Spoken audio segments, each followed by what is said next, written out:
All right, here we are, Avalon. A little cloudy today, but the conditions seem to be, at least from windy, going to be lining up for us. Super excited. I'm really nervous and excited at the same time. Let's see if all this training has, works. See you on the other side. All right, so we're getting ready. Then I think it has to go here. Getting ready for the start. Everybody's preparing and getting their canoes ready. There's 42 people doing solo. That would be myself included.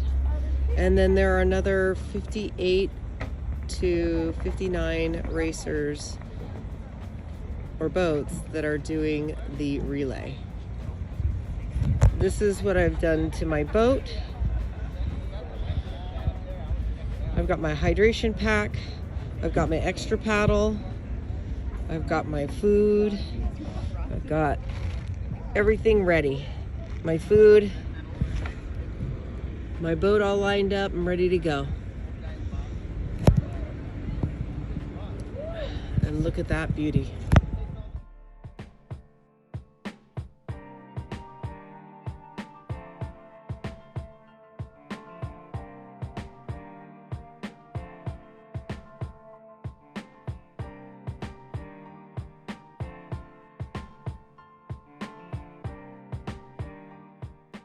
Okay. What is it? Because it's got... Kantari? Oh, she's on the Kantari.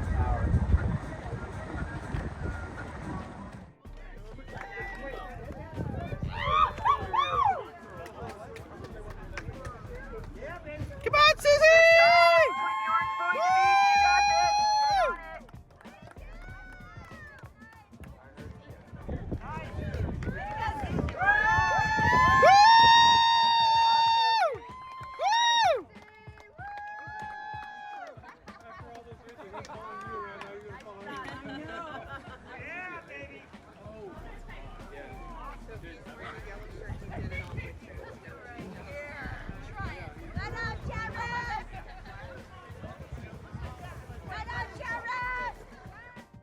All right, everybody, this is just a recap of how things went for me for the Wild Buffalo Relay, in which I did iron solo.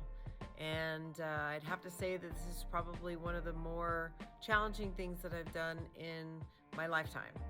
You know, I've done the Catalina Challenge with teammates, where we've had nine women, and we'd get in and out of the boat, and we'd have a chase boat so that we'd have some rest time.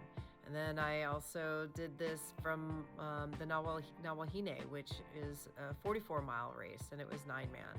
And you get to rest on a boat and take in all your fluids and nutrition and so on and so forth. So doing this solo 34 miles was definitely a challenge for me. I obviously had some ideas about nutrition and so on and so forth with my experience of doing the distances with my teams.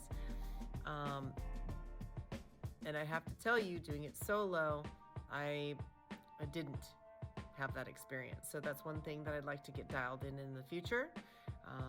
And I believe that that will ultimately help me kind of come full circle with balancing all that out. You've got marathon canoers that do 50 plus, and then you've got the ultras, which do 100 plus miles. And I've never experienced that before, having to take all of your food with you on your vessel.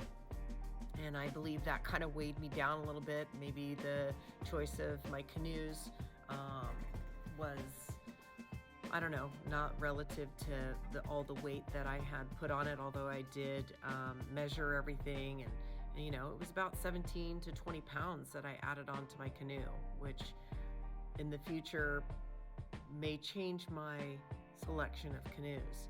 I was on a Kantari, which is ideal because I was at 155, prior to the race, which is pretty lean for me. And then with that added weight, it took me up to 175, which probably would have put me on the Volare, you know.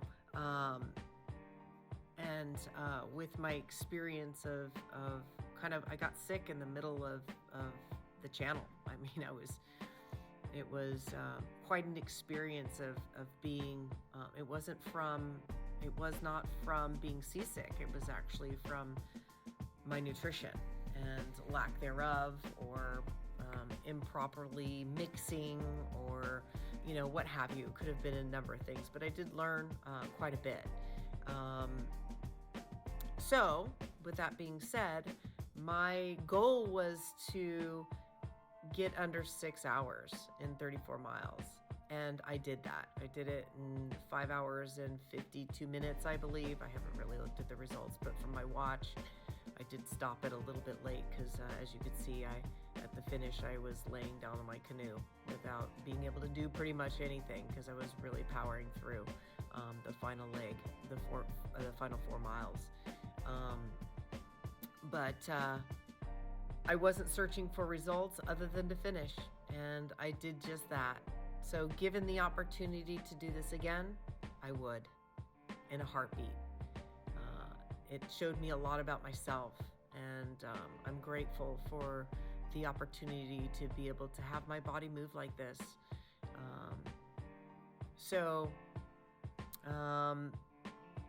That's all I have to say.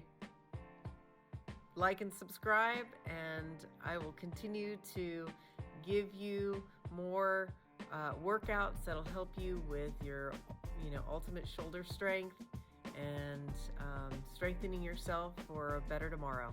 All right? See you on the other side.